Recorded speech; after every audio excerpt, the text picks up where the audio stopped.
आप net JRF set qualified हैं, फिर भी पीएचडी एंट्रेंस देनी पड़े। आप नेट जेआरएफ दोनों क्लियर किए हुए हैं और आपको पीएचडी एडमिशन में प्राथमिकता न देकर केवल पीजी किए हुए जिन्होंने एंट्रेंस एग्जाम दिया हुआ है उनको प्राथमिकता देकर जो है पीएचडी एडमिशन दिलाए, तो जानिए वह विश्वविद्यालय आपके साथ में धोखा कर रहा है।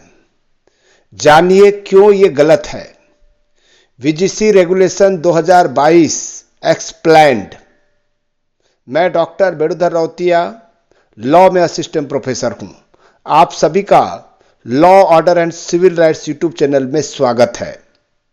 अगर आपने वीजीसी नेट जेआरएफ या सेट पास कर लिया है और अब आप किसी यूनिवर्सिटी में पीएचडी के लिए आवेदन कर रहे हैं तो ये वीडियो आपके लिए बेहद जरूरी है। क्यों?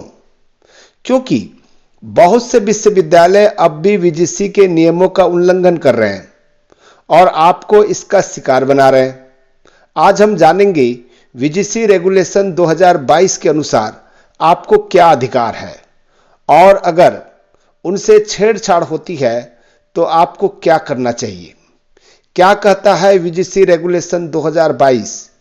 वीजीसी ने 2022 में जो पीएचडी रेगुलेशन जारी किए हैं उनमें कंडिका 4.1 और 4.4.1 सबसे अहम है, यानी कि कंडिका 4 का 1 और दूसरा 4 के 4 का 1 बहुत ही इंपॉर्टेंट है। इनको आपको नोट करके रखना चाहिए। धारा 4 के 1 साफ कहती है कि अगर आपने नेट जेआरएफ या कोई राष्ट्रीय पात्रता परीक्षा पास की है तो आपको दोबारा किसी भी विश्वविद्यालय की प्रवेश परीक्षा यानी कि एंट्रेंस टेस्ट देने की कोई आवश्यकता नहीं है। लेकिन अगर कोई विश्वविद्यालय आपको फिर से परीक्षा देने के लिए कहता है तो वो सीधा सीधा वीजीसी के नियमों का उल्लंघन कर रहा है। दूसरी बात, क्या इंटरव्यू भी जरूरी है?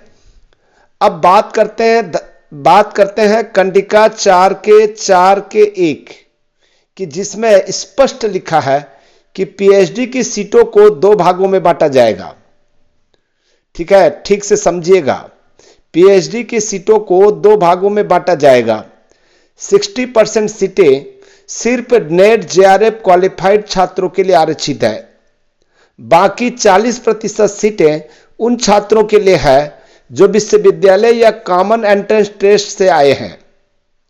और हां, इंटरव्यू सिर्फ उन छात्रों के लिए है जिन्होंने एंट्रेंस टेस्ट पास किया है। अब प्रश्न दोबारा फिर उठ रहा है, नेट जेआरएफ छात्रों को इंटरव्यू की जरूरत नहीं है। आपको स्पष्ट बता दें किनको इंटरव्यू देने की जरूरत है। जो पीजी छात्र हैं जिन्होंने नेट जेआरएफ सेट नहीं किया है और वो एंट्रेंस टेस्ट जो यूनिवर्सिटी के द्वारा आयोजित किया गया था वहीं से वो क्लियर किए हुए हैं, उनको साक्षात्कार देने की जरूरत है। तो अगर कोई विश्वविद्यालय आपको कहता है कि नेट के बाद भी आपको इंटरव्यू देना होगा तो वो वीजीसी नियमों की अवहेलना कर रहा है। क्या करें अगर नियमों का उल्लंघन हो? अगर किसी विश्वविद्यालय में इन नियमों का पालन नहीं हो रहा है तो आप क्या कर सकते हैं? स्टेप 1, विश्वविद्यालय प्रशासन से लिखित में नियमों की कॉपी मांगें। आप सीधा सीधा आरटीआई लगाएं। स्टेप 2, संबंधित विभाग या रजिस्ट्रार को वीजीसी रेगुलेशन 2022 की प्रति भेजें। स्टेप 3, अगर फिर भी कोई सुनवाई नहीं होती तो आप यूजीसी, शिक्षा मंत्रालय या आरटीआई के माध्यम से शिकायत कर सकते हैं। याद रखें, आपके अधिकारों से कोई समझौता नहीं होना चाहिए। आपने नेट या जेआरएफ क्लियर किया है, यह आपकी योग्यता का प्रमाण है। क्यों जरूरी है जागरूक रहना?